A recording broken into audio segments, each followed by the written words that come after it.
We ready? Start.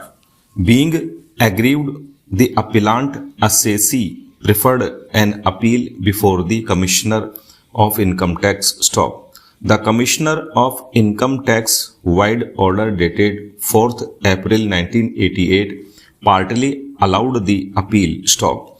The appellant assessee and the respondent Income Tax Department feeling aggrieved against the order of the Commissioner of Income Tax filed two separate appeals before the Income Tax Appellate Tribunal. Stop.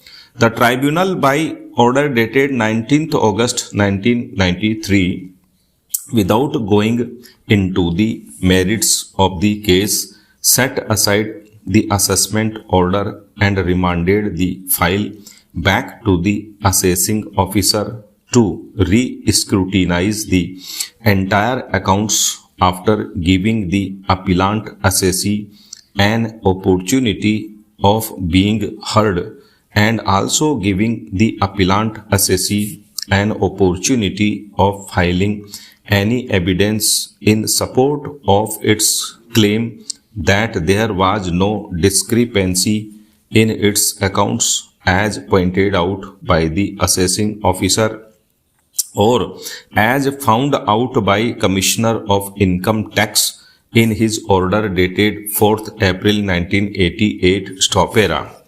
On remand, the assessing officer issued summons to 10 traders under section 131(1) of the Act. Stop. In response to the summons, 5 traders appeared and gave evidence in favor of the appellant assessee. Stop. The remaining 5 traders did not appear because they could not be served with the summons as they were residing outside the state of UP. Stop. The assessing authority has drawn adverse inference against the claim of the appellant assessee and assessed rupees 2,30,704 as total income for the assessment year 1984-85, treating the transaction with the absentee traders as having been done by the appellant assessee in the capacity of trader and not as commission agent. Stopera.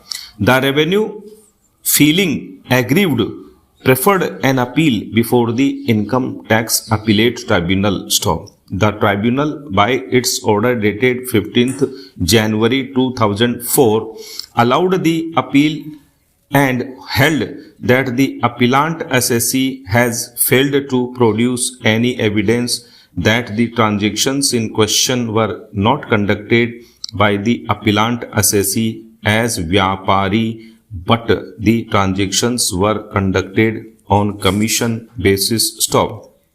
Being aggrieved against the said order, the appellant assessee filed income tax appeal before the High Court. Stop.